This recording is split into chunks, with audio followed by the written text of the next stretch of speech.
Hey everybody, and welcome to another episode of the Armchair Crew Chief. My name is Jordan, and I am joined alongside my partner in crime, my lovely wife, Rebecca. Oh my. All right, we had some spicy after-race interviews going on. Some drivers that looked like they were scared poopless. Keep this a PG-13 show. And let's go ahead and dive into it. So we're going to start off. We were at the Circuit of the Americas in Austin this past weekend. First road course of the season for everybody. And let's go ahead and do a deep dive. Starting off with our qualifying, we had our top five: Ross Chastain, Nick Sanchez, Taylor Gray, Corey Heim, and Connor Zilisch. Connor Zilisch pretty much ran away with this. In qualifying, this was his first race in the Craftsman Truck Series, and he did pretty darn good. And it was crazy because he had to fly back to, I think he was going to Pensacola after the race to run the ARCA East race down there. Yeah, he did pretty good after messing up really bad in the beginning. Well, no, that's the race. Qualifying, he did really good. Yeah. So, going on to the race, our stage one, Nick Sanchez took the stage points, followed by Ty Majeski, Tanner Gray, Tyler Ankrum, Christian Eckes. Stage two was Corey Heim, Ty Majeski, Jack Hawksworth, Ben Rhodes, and Taylor Gray. And yes, with the race, when Zilisch started, he overcooked everything, and he didn't make the first turn, which is the biggest turn out there for Circuit of the Americas, or one of the biggest turns. So, yeah, he overcooked it. I think he drove through like 2 or 3 times because he got a track limit penalty, which NASCAR needs to get rid of that. That was the stupidest thing ever in the world. We'll talk about that later on with the Xfinity race going on. So, yeah, Zilisch is a trackhouse racing prospect. He started from the poles we were talking about, and he overshot that turn. Excuse me. He flat spotted his tire. He pretty much got a flat tire, and then he came back through. He had a track limit penalty, as I said. He also spun in stage two, so he's only 17 years old. So that's pretty impressive for what he did. Nick Sanchez won stage one, but you can tell there were different pit strategies there. Some of these guys the leaders were coming in early and pitting before the end of the stage, and allowing some of these other guys to win the stage and go on. And then they kind of did the same thing after the second I think stage. it was a good race overall too. There was a lot of passing. There was a lot of stuff going on. Yeah, we had a brief red flag in this race because Marco Andretti's rear axle decided to play Marco Polo with Marco. Yeah. That thing got ripped out. It's actually heading to the R&D center to see what in the world happened. He literally, his truck was sitting in the road, in the pathway, and his axle with tire, everything still on except for drive shaft, was sitting in the grass. Yeah. So that crazy. That was very interesting. I enjoyed that because a lot of road courses can be very, very boring. But the truck race, I thought there was lots going on the whole time. Yeah, trucks did pretty good. The truck race was probably the best race out of all of them. I think this one, the Cup Series race, was probably the worst, in my opinion. Definitely. So to finish off the truck race, this was, again, the XPEL race. 225 is what they called this. But anyway, going on, our top 10 finishing, Tanner Gray got 10th, Dean Thompson 9th, Christian Eckes, Ben Rhodes, Jack Hawksworth, who is an IMSA driver. I think he's an IMSA driver who ran there. He did pretty good himself. He's from England. Ross Chastain got 5th. Connor Zilic came back and got a 4th place finish. Yeah. Ty Majeski 3rd. Taylor Gray 2nd. So you had the Gray brothers in the top 10. Mm-hmm. Bet you that won't happen too often anymore.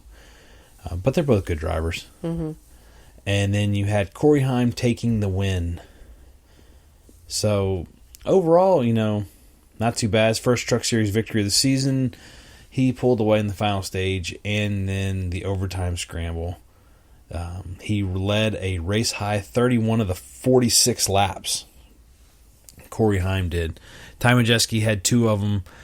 Jack Hawksworth, I guess that's how you say it, led 1. Christian Eckes led 1, and so on. So let's go ahead and bump into Xfinity. This one was the spicy race. It was a spicy race for multiple reasons. But going into qualifying, our qualifying top 5 were AJ Allmendinger, 5th, Chandler Smith, 4th, Ty Gibbs, 3rd, Shane Van Gisbergen, 2nd, Kyle Larson, 1st. Kyle Larson put down a best lap time of 132.076 seconds, and he was pretty fast out there. Mm-hmm. So he had to start in the back, if I remember correctly. There was a couple other guys that had to start in the back of this race, or I might be getting confused with the Cup Series race. Stage 1 ended. Same thing happened here, where a lot of people were short pitting the end of the stage to just get set up for the end of the race. But you had top 5: Riley Herbst, Parker Retzlaff, Sage Karam, Sammy Smith 2nd, and Parker Kligerman got the Stage 1 win. Going into Stage 2, we had SVG 5th, Larson 4th, Dinger 3rd, Custer 2nd, Riley Herbst 1st. Then it got really interesting towards the end of the race. Had some battles going on. Larson ended up having to climb. This was the race, though, that the out of bounds thing was so stupid, and it kept happening. Yeah, track limits. So the track limits, this is a 20-turn racetrack, if for anybody that doesn't fully understand. This was originally built for Formula One racing back in 2012. This was how we got Formula One into the United States yet again. But, yeah, it was one of those that it was interesting because you could get some good racing, but then the track limits came into effect. The S's, they didn't want anybody to shortcut the S's, and it was drive on the outside or inside of the bumpers. Yeah. And they weren't anything really else. And a lot of people started getting frustrated about that. But going back to the truck race, because we didn't even mention this. So the changes that they had at Circuit of the Americas for this year, they moved the restart zone way, way back. Mm-hmm. I mean, it was probably at least a quarter of a mile behind the start-finish line. Oh, yeah, that too. But they moved it they moved it back, like right as soon as you got out of turn 20, you hit the restart zone. And the trucks, they restarted and they fanned out before they got to the start-finish line. Well, that's a no-no. Supposed to be a no-no. Supposed to be a no-no. But I guess too many people did it at once, so NASCAR was like, okay, the next restart, they're like, you're not allowed to do that. And I'm like, it was silly. Either it's a rule or it's not a rule. Okay, this is stupid. It's just like the track limits. Some people got bumped out. Some people, like, the cars just shoot that way. They didn't go out. They didn't go straight on purpose. And they're giving them a penalty. And I'm like, this is so dumb. Yeah, it was crazy. It was silly because there was one part of the racetrack which everybody was going off, and it actually built a hole which you could, if you watch the in-car cameras, listen to them through the app, you could hear the car hit. It was so violent. But that wasn't out of bounds. No, it wasn't. That was the silly part. Yeah. And they were throwing dirt on the track, making the track looser. Yeah. So, I mean, this race was pretty fun to watch because you had AJ Allmendinger and SVG going at it. Oh, yes. And it was good. It was real good. And then AJ, towards the end of the race, AJ got his track limit penalty. But they didn't give a track limit penalty to there was somebody there with him. Number 48, I think. Yes, it was Kligerman. Parker Kligerman was there with him off the track as well, but they did not give Kligerman the track limit. So I mean, it's one of those things. It's like, what in the world happened? Are they playing favorites type thing? And we'll talk about that a little bit later because you'll hear about what happened, and it's so annoying. But in the race, our top 5 were Parker Kligerman, Cole Custer, John Hunter Nemechek, Austin Hill, and Kyle Larson. So, but that's not how it ended. Yeah, it's not. It's definitely not how it ended. So coming to SVG got pushed out. I mean, he pretty much got throttled out of the way in turn 1 by Austin Hill. Austin Hill ran right through him, and we'll talk about that a little bit later. But going through that, he fought his way back up. SVG did. And he was fighting. He was trying to gain on Larson. Larson ended up taking the lead, and he was getting close to it. And then Austin Hill slowed down, because he was trying to catch Austin Hill too. Mm-hmm. Austin Hill slowed down. It looks like on purpose, not even for a turn. Yes. Even though they were getting near a turn, slowed down, and SVG just rear-ended him and pushed him out of the way, and messed up the front end of his car. And then moved around, got around him, and then they started fighting back and forth. That's how Larson got around. Yeah, and that's how Larson got around. With Larson there, I mean, it was really neck and neck, real close to the end. And then Larson ended up getting the win. And after going over the start-finish line, Hill tried to... No, not after. This was coming to out of coming? turn. I thought it was... It was after turn 20. Coming into the final straightaway, going to the start-finish line, Austin Hill tried to right hook, or left hook SVG, and spin him out to win it, or to get second at least. Which, I mean, Austin Hill did get second, but it was because they claimed that SVG had track limits. He went off the track. No, it wasn't that. It was something else too. It was like, it wasn't. I don't think it was the S's. It was something else. I think it was. But I don't know. NASCAR played such a horrible role in this. They did. It almost felt like they didn't want Kaulig to win it again. Because Kaulig is the road race king. We're going to get rid of him. So they only gave the penalty to AJ, which it didn't even look like AJ was all the way off. No. Parker was a lot way off, further off than he was, and he didn't get the penalty. And it's like, what in the world? So at the end of the race, they come in and stop, and they talk to Larson because he's the winner, blah, blah, blah. Then they go to Austin Hill. Austin Hill said the most RCR thing ever. He blamed SVG for slowing down into turn 1. Yes. He blamed him from plowing through him. Yeah, he said he just barreled right into me, and I'm like, okay. And then he went through what he said. But I mean, how petty can you be? Austin Hill be? You could tell he was just like totally lying, because his body language and everything, and he was just like, it was all his fault. And then he goes to, well, I've already won like 3 races, so making himself try to look good. And it was like, no, you were the wrong party. You did this. Yeah. And you're trying to blame it on him. And SVG they talked to him, and he's just like, well, he plowed right through me. He's like, and I was just trying to get back up there, and I just saw my spot, and I ran into him, and I got around him, and that's just how it went. If you don't hear those, if you just hear those interviews, you could play ignorance on Austin Hill. Yes. Because SVG, it's like, do you know that SVG ran V8 supercars, which are almost the same, close to the same body as these things, just different models down in Australia? I mean, they ran a lot of road course races, so it's not like ovals, so this is his bread and butter. Right. And he's been on this racetrack before. Supercars actually came up into North America and raced at this racetrack back when it first opened up. I think it was, or maybe it was a little bit later than that. But then all I just could think of, because Austin Hill was trying to make it look like he was the victim, and because he's so good, I'm thinking, yeah, you're so great, but guess who's racing on Sunday and who's not?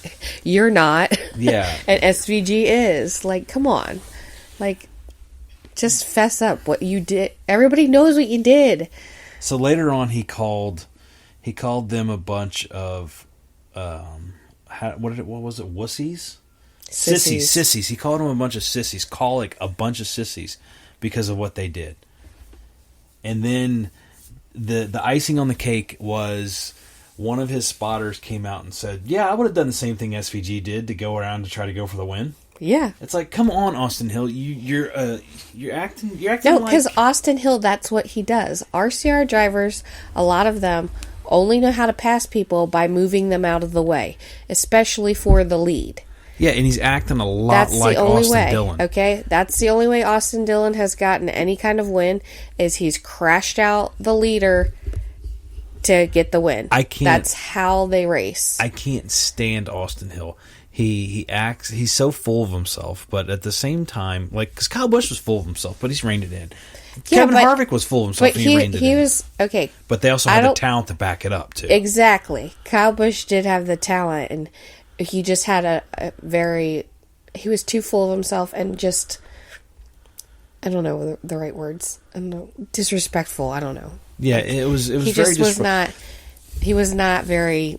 Nice. He seems to think that he's one of the elites of Xfinity. And yeah, you won 3 races, 2 super speedway races, which, I mean, that's pretty much close your eyes and pick. And I mean, I don't know. Austin Hill's not going to win a championship, I don't think, especially the way he's acting.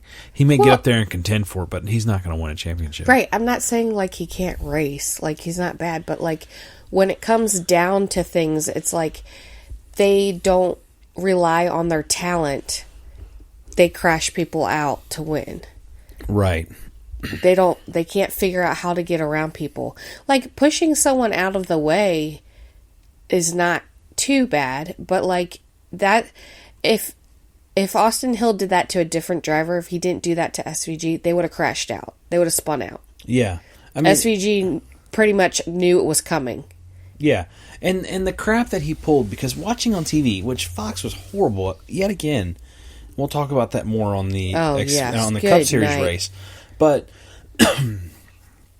yet again, you know, they show it, and you can see Austin Hill like just plow right into him, like didn't even, and then come back and slow down, and then he has the gall to sit there and say, "Well, he blew through me," or he just didn't go. That was a bunch of bull crap, and he was trying to cover it up. And he's not a good liar. Whenever you especially when you have the evidence there.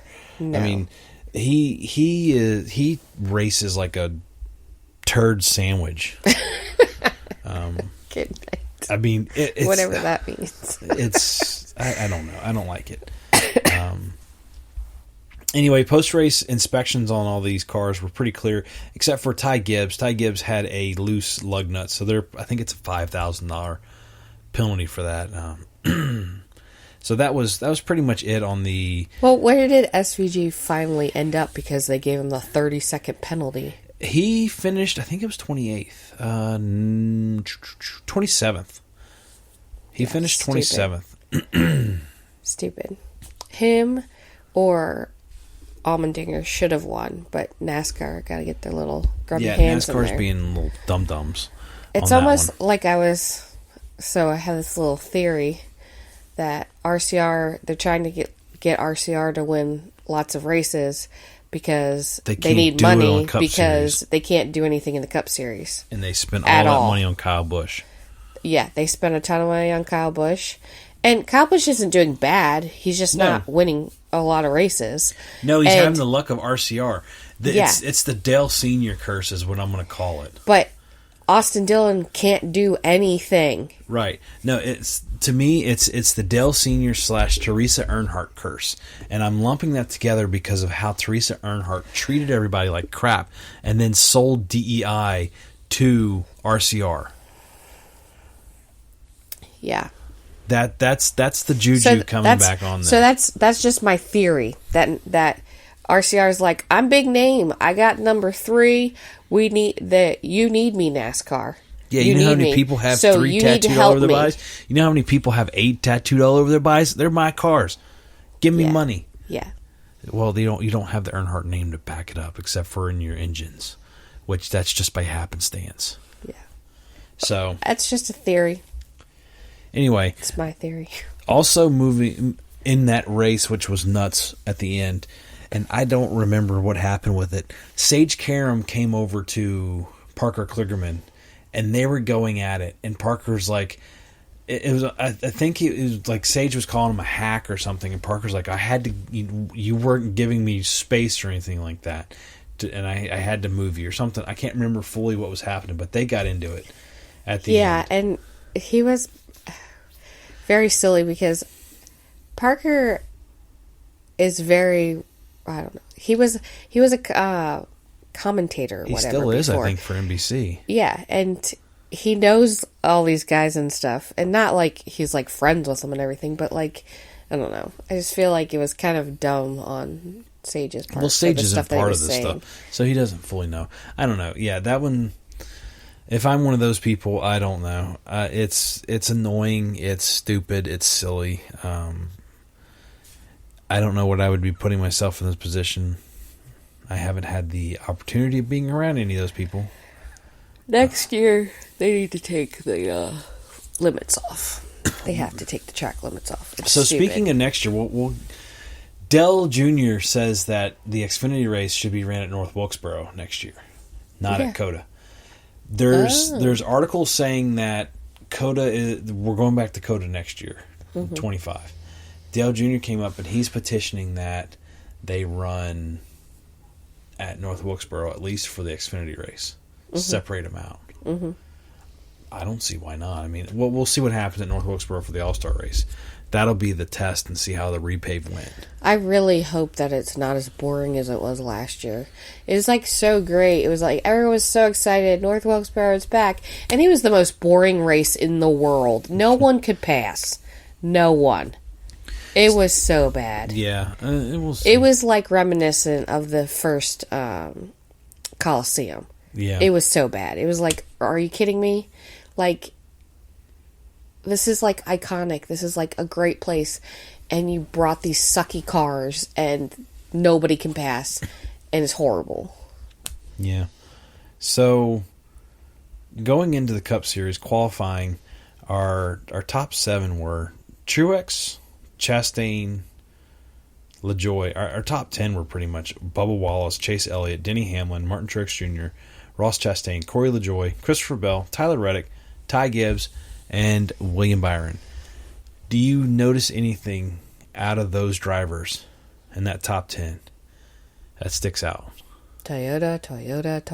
And Chevrolet. Chevrolet. All that money Ford spent to redo this ugly A car. I don't think it's ugly. I'm quoting from somebody that I saw. They said that.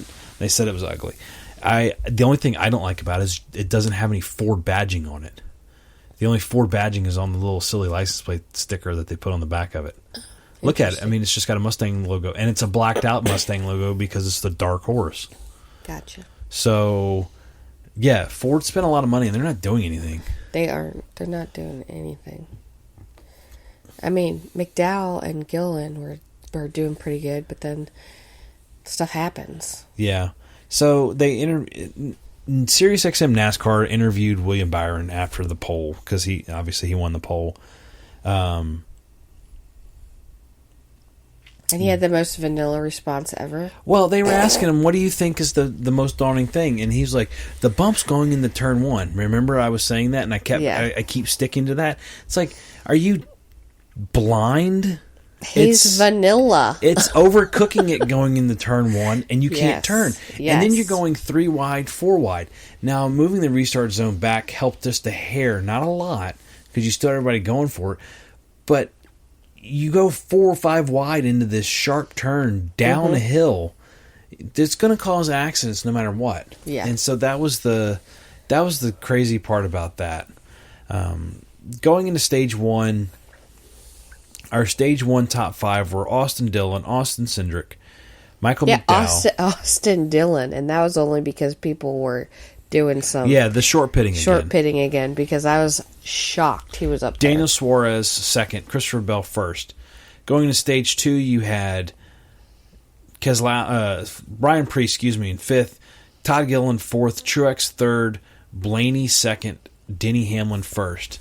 And this will be one of the first and only times that you'll hear me say, what in the wide world of sports were you doing, Corey LaJoie? So going back into stage one, this was actually the first lap of the race too, mind you. Yeah. Because Truex was going back, because that seems like what he does every time they race, and then he gets his rhythm and goes. Mm-hmm. So he's kind of floating back. He gets back there. Corey LaJoie takes the turn wide, and I wish I had I kind of think what happened, because so he turned very sharply. I kind of wondering if he was doing like what they do. They like missed it, and he was like going, but then he caught it and it like hooked real bad. Well, and so that's okay, what caused so that. this I'm pretty sure this is where it happened in turn 12, because looking at I'm trying to find a better map of what I'm looking at, but turn 12 is that you have that one. I'm trying to make sure I get the NASCAR. It should be all the same. The turn 12 is right after the longest straightaway and the fastest part of the track. Mm-hmm. And that's where Kurt Busch got spun out through the kitty litter in the first race. He goes out wide in that. It's either that or 15, because 15 looks like it could have been it too. But he comes out wide and he goes in, and Bubba like a super sharp turn. Yeah, super, like he overturned and he oversteered into it. And then you see Truex talking, or Truex going in there in the middle, and then you have Bubba's coming up. You have Bubba on the other side, right? Exactly. And then Bubba like messes up, and they just sandwich the front of Truex's car. Yeah, it sandwiched the front of Truex's car. That's got to be right there, and that is, I am correct. That is turn 12 that happened. It sandwiched him, put damage on the left side front of the car. Truex is like, I got a tire coming down. He limps it to pit road. Yeah. Which, I mean, he saved it because they pulled the tire, they pulled everything out. He shattered his rim. The front rim got shattered because of the collision with LaJoie. Mm-hmm. That wasn't the collision with Bubba. No, yeah. Bubba had issues, and then Bubba has issues on road courses all the time. Bubba, the rest of the race, he was spinning out. Kyle Busch was spinning out like crazy. There was a lot of spin outs. Not many cautions. Was there any cautions? There was no cautions for calls on this race. So your cautions were your 2-stage breaks, and that was it. Yeah. Which that won't help NASCAR, because they were complaining that the race was too short whenever there was no cautions. Mm-hmm.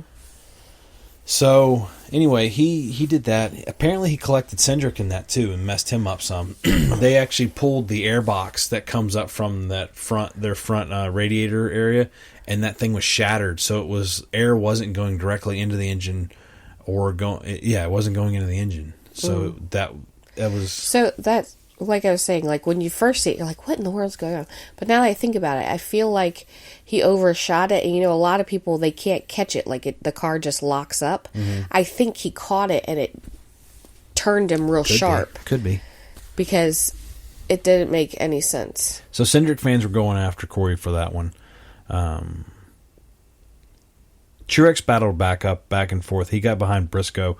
And going back to the whole track limit crap that we were talking about before with that one turn. And if I'm looking at that turn, so the S's are 3, 4, 5. That's where the track limits are on this track.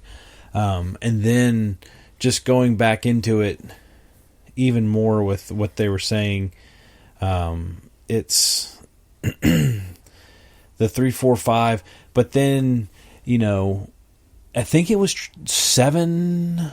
I think it was turn 7's where the hole is. That's just like they kept digging a hole in the dirt coming out and getting all over the track, and it was interesting. It was interesting and annoying because, people couldn't pass because in that area around there. There's only a few areas you can pass. If there was not so in the truck race there was tons of passing. In the Xfinity race, there was a good amount of passing. Not as much as the truck race, but there was a good amount of passing. There wasn't very much passing at all. Yeah, the whole idea is you're supposed to be able to... You're trying to get them, hopefully in the S's, if you don't... The only person that could do it was Christopher Bell. Yeah. Christopher Bell had the best car out there.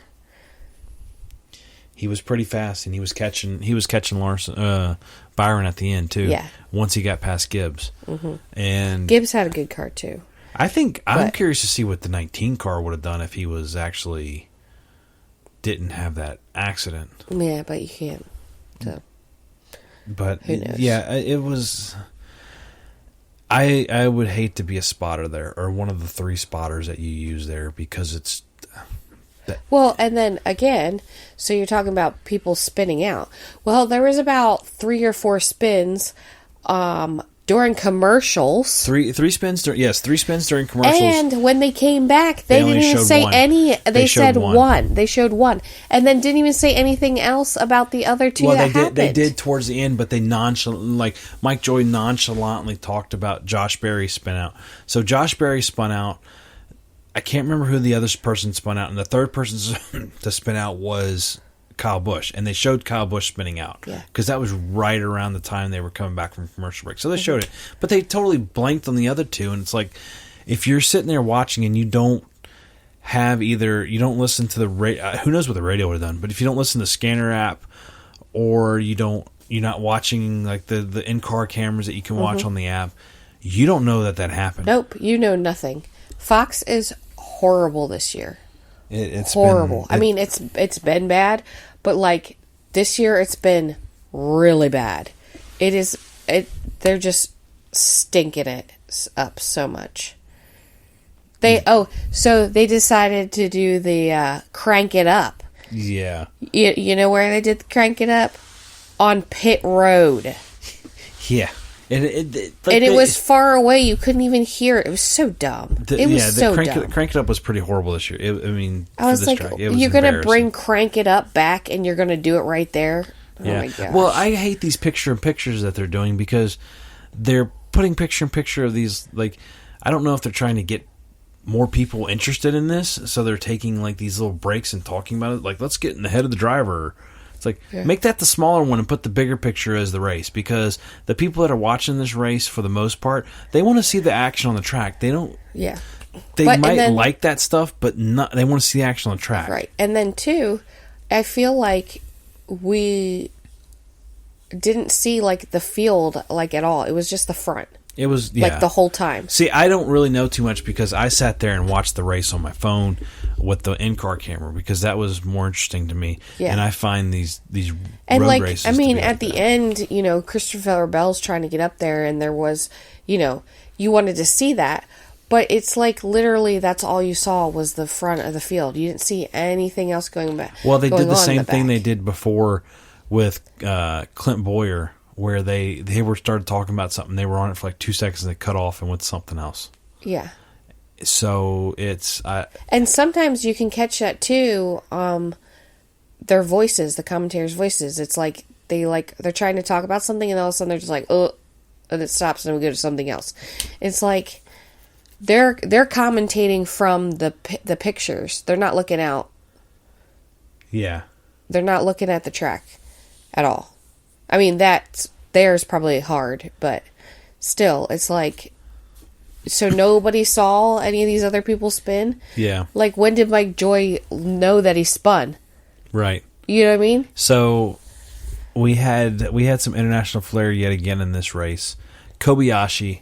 Yes, the Kobayashi that you think of from Nathan's hot dog eating contest on July 4th was running this race. This is his second race in NASCAR. And, he did pretty decent. He spun out a lot. He was fighting. He did. Mm-hmm. SVG had issues. He lost first gear. Okay. And so that was causing his issues. And then... Ty Gibbs was doing really well. Chastain was doing good for a little while. Right. And then did he have a penalty? I think he had a penalty. Yeah, he had a track limit probably. Yep, track limit.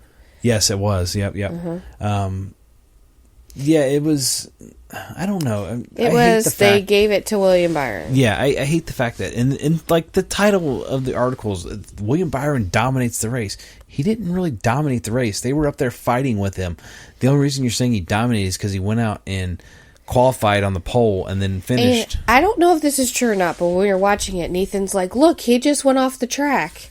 William Byron did in the S's, but nothing happened to him. But I don't know if that's true or not, so that's a... They're supposed to be using special stuff, and I kind of said... just like their weather? Don't even say they're using special stuff. Well, no, they said they were supposed to be using a special track thing to check track limits, and it was... They were listening to what Mike Joy and them saying.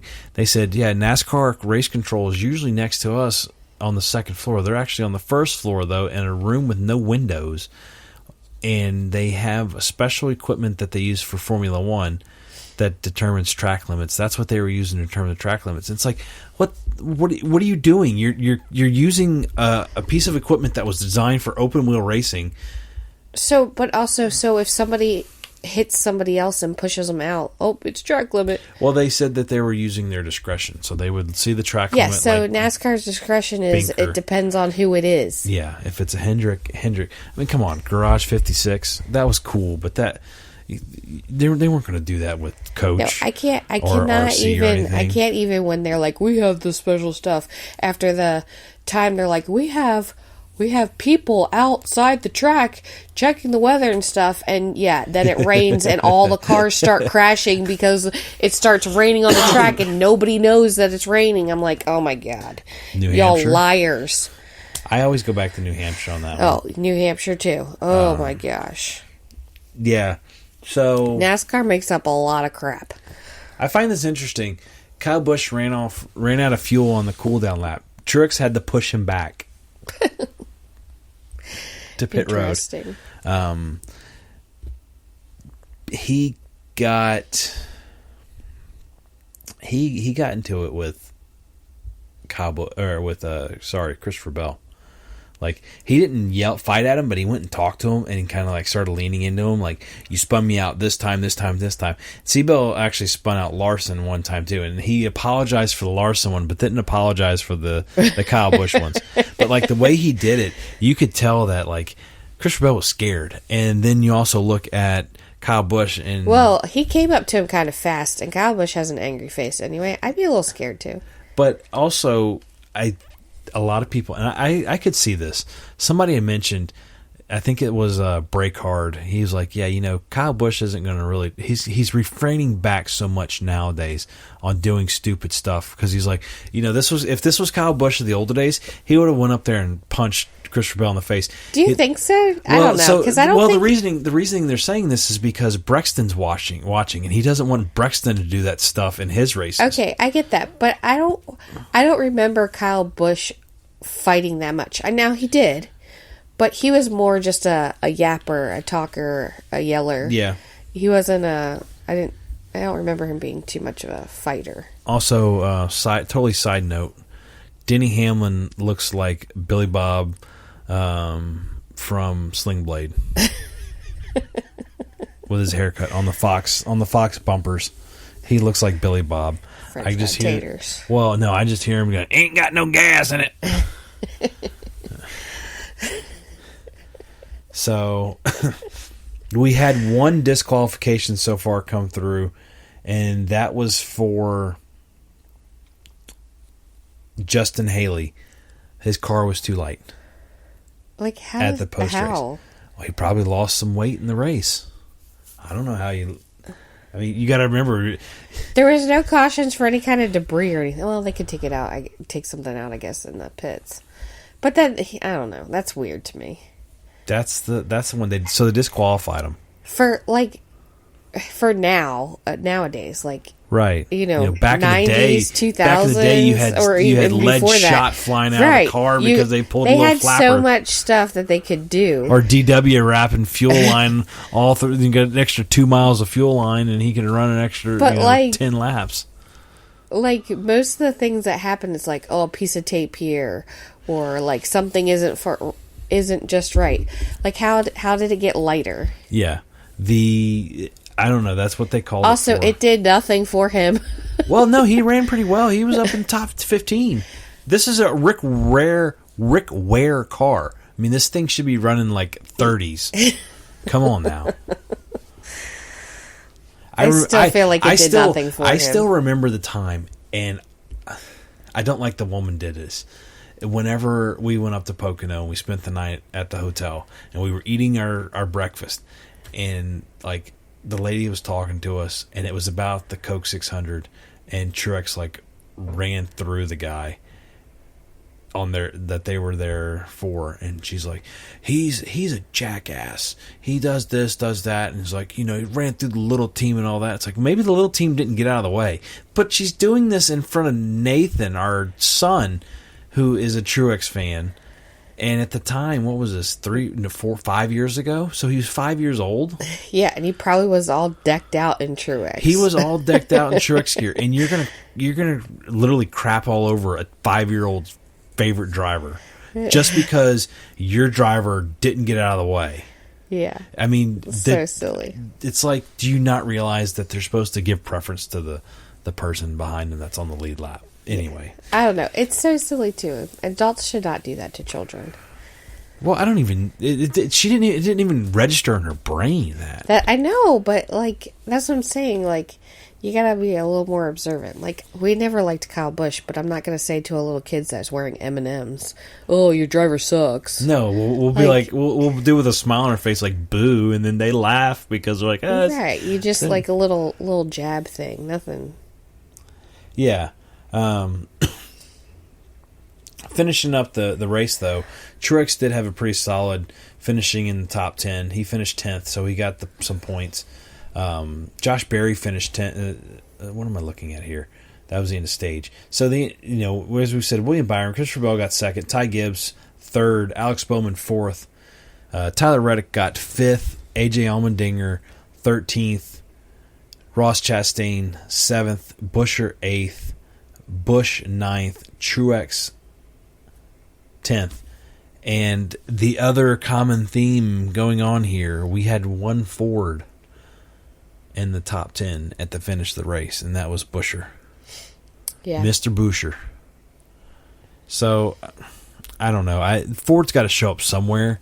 They always do well in Michigan, which is it's crazy boring. how they're like doing so well in qualifying.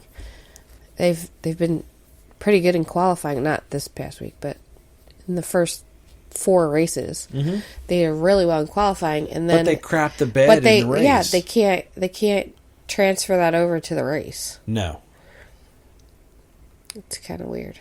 So, the next few races we're going to, we have Richmond on Easter, Martinsville, and Texas. Those are all HMS winners from last year for the spring races. We have Kyle Larson won the race at Richmond last year. We have Kyle Larson won Martinsville last year. I hope he does not win Martinsville this year. And William Byron won Texas. It doesn't surprise me. Boring race, boring driver. Yeah, Texas is pretty crappy.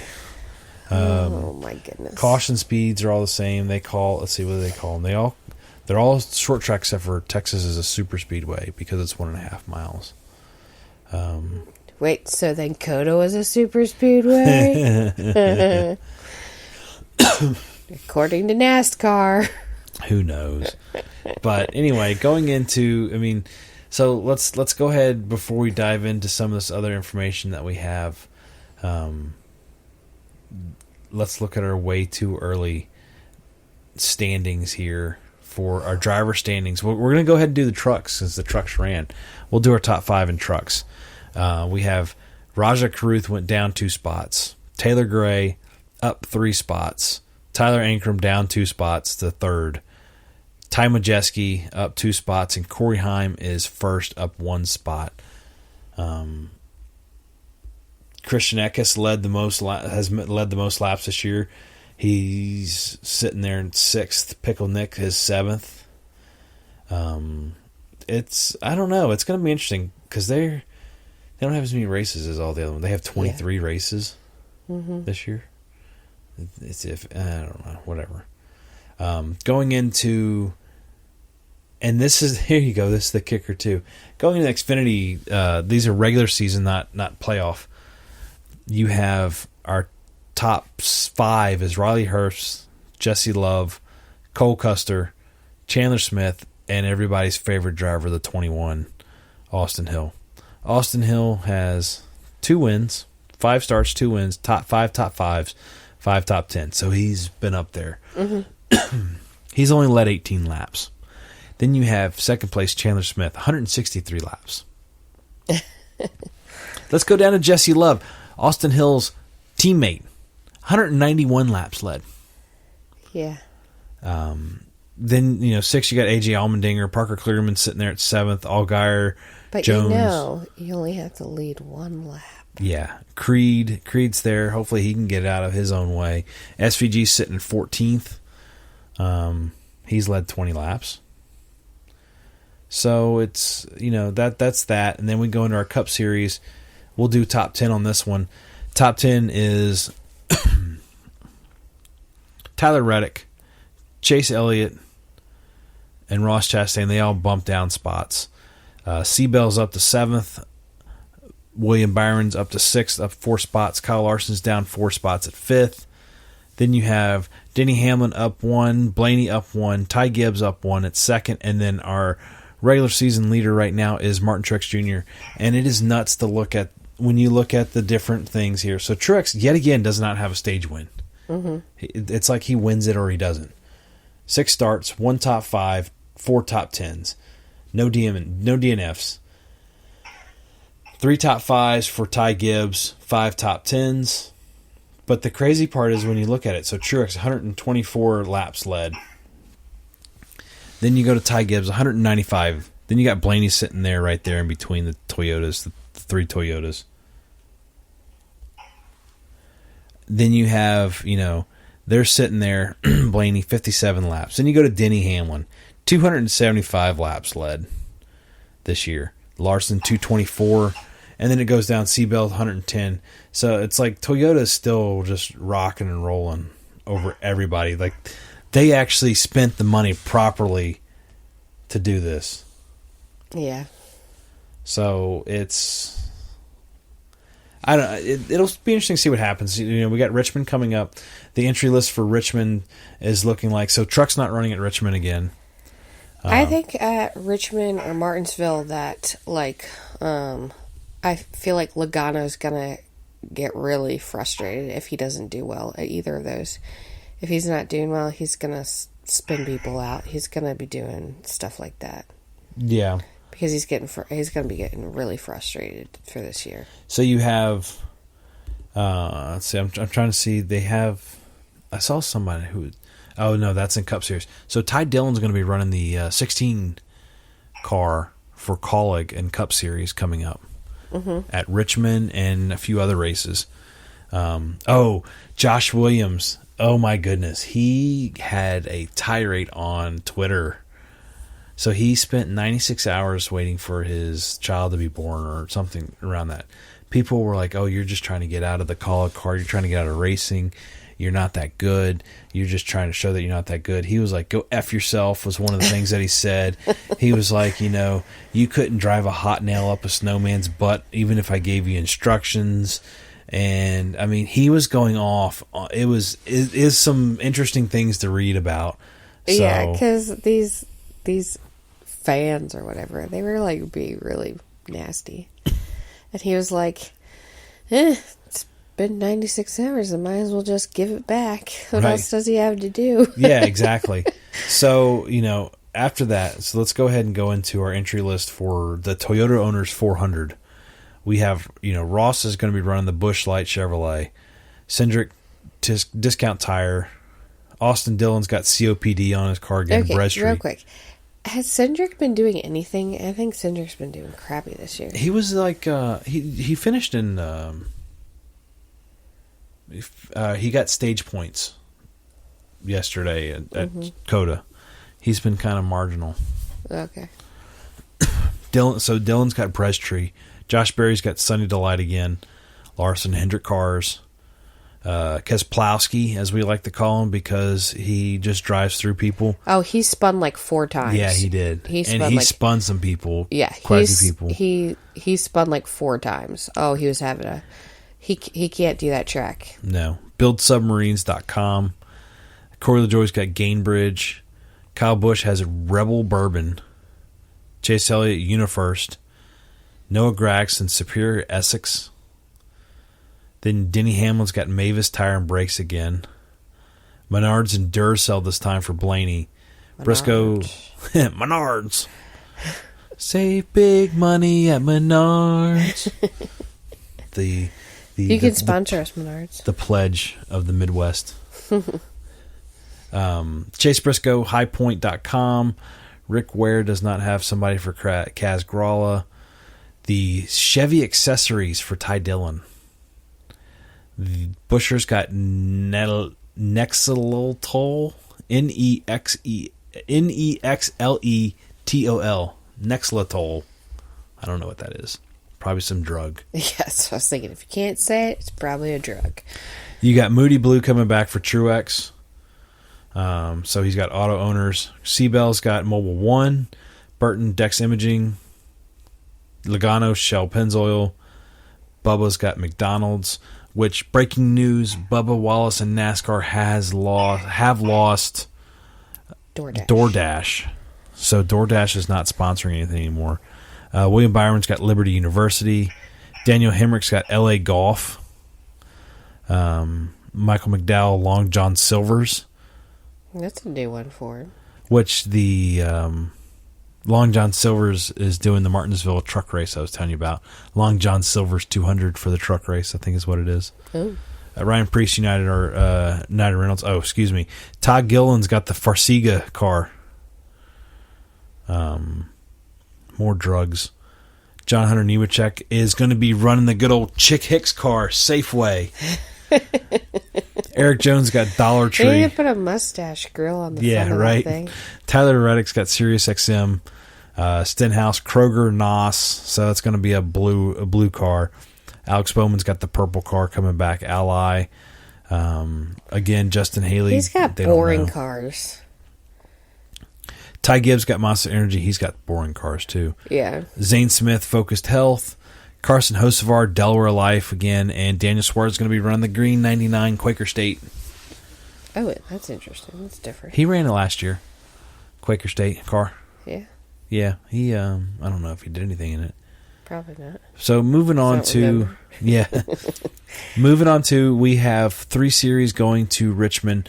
We have the NASCAR Wheeling, I don't know how you say that, Wheeling Modified Tour going there. They're going to be on Flow Racing and MRN on Friday at 6:30 Eastern. Then moving into Saturday, practice and qualifying for Xfinity starting at 8:35 a.m. 9:05 is qualifying. These are all Eastern times. No radio on FS1. Cup Series practice and qualifying 10:30 and 11:15. FS1, MRN, and SiriusXM. The Toyota Care 250 is at 1:30 Eastern. FS1, MRN has a radio call. Moving over into Sunday, 7 p.m. Eastern, so we're probably looking at a 7:15 start time. 7:10, 15 green flag drop for the Toyota Owners 400 on Fox, MRN, and SiriusXM will have the simulcast for that. So that is our upcoming racing. I don't think there's anything else big coming up, big that we need to discuss that popped up. It was kind of cool on Facebook. The Lehigh Valley Phantoms, who sponsored one of the Sam Hunt racing cars last year at Pocono, they took the car out on the ice and they had the pit crew do a pit stop, a full pit stop on the ice. Yeah, that was kind of neat. So that was neat to watch. Other than that, there's not so much else to do with that. Who do you think is going to be winning Richmond? I don't know. So far, I've got like half a point, and you've done nothing. You have not picked a winner yet. Nope. Richmond. Do you need to know the past winners for Richmond? I'm going to say Blaney. Blaney. So you're gonna pick a Ford after the Fords have been so crappy. Yeah, they're gonna get impatient. They're gonna crash everyone out, and they're gonna win. It's probably not gonna happen, but I'm picking Blaney anyway. I'm seeing if I can find the past winners for you so we can look at this. Richmond Raceway past winners. So what's crazy is they have the Cookout 400. And Martinsville has a Cookout 400. Silly. Martinsville Spring Race is Cookout 400. Richmond's Fall Race is the Cookout 400. So anyway, going back in here, this has the fall and spring races in here. You have the Cookout, you have the fall race for last year was Busher. Then you have Larson won the spring race we talked about.